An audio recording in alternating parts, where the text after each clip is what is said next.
Meet Adam Miller and Kyle Bond. Known each other 7 years, been going out together how long?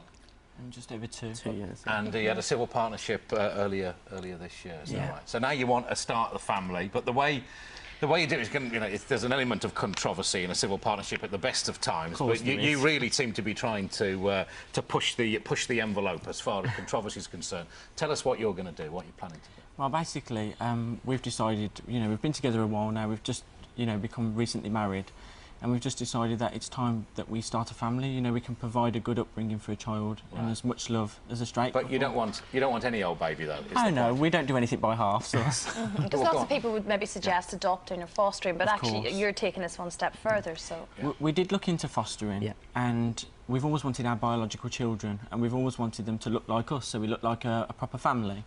So what we've done is we're going to have a surrogate, obviously, to incubate our baby, so to speak, because obviously we haven't got a womb or anything. Yeah. And we're going to have a friend of mine that's donating her eggs, so she's going to give us some eggs to use. And then basically we're going to have the baby made through IVF. And was a boy or girl okay for you? Well, we're picking a boy first. But you can't do that, can you? You get what you are lucky enough to get, a boy or a girl. Why specify a boy? Well, that's the thing, you see. Over in Los Angeles, where we're having the treatment done, we can actually pick the sex. So we're going to sex select a boy first, then we're going to have a girl after, and then we're going to have twins. Yeah. And if you got, are you going to be telling me you want a specific hair colour or eye colour now? Yeah, we're going to go for a baby boy, and at the moment the name's Preston, but that could change so many times. Right. But it's going to have dark hair and blue eyes. Now, that is only, if that's what happens. It's not 100% guaranteed at all. But that's what we would prefer, because we want the children to look like us, so that we look like a complete family. So they'll be biologically related to us, and then they will look like us, so we will look like a complete family. And that's the sort of thing that we want to do.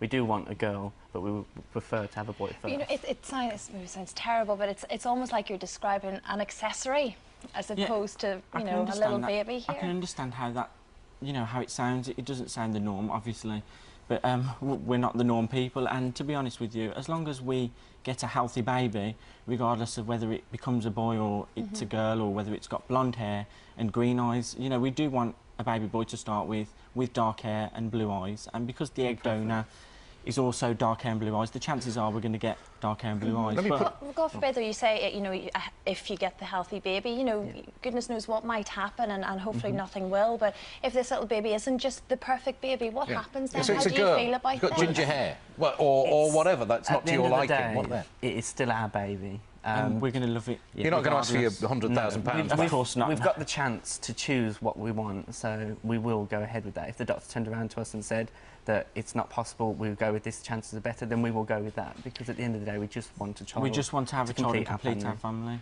And regardless of what it looks like or what it is. I mean, the obvious choice is to have dark hair and blue eyes and to have a boy first, because that's what we want. And if he wasn't allowed to sex select, then why have it available? So we're going to take it.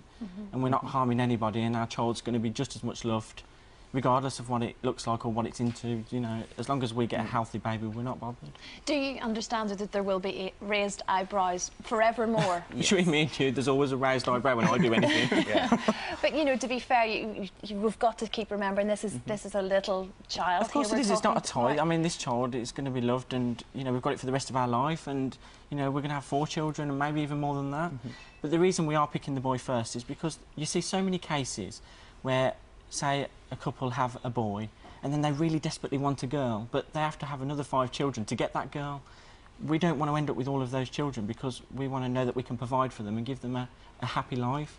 So we want a boy and a girl, and that's what we're going to do. You say provide. I mean, this isn't cheap, as we say. Like, we're talking. You can't say it's not wanted, can you? Because the amount it's costing. Again, a lot of people say that it's a lot of money, but again, we are spending the money because that's what we want. We have to go through an emotional roller coaster to get what we want. It might not work first time. It might not work second.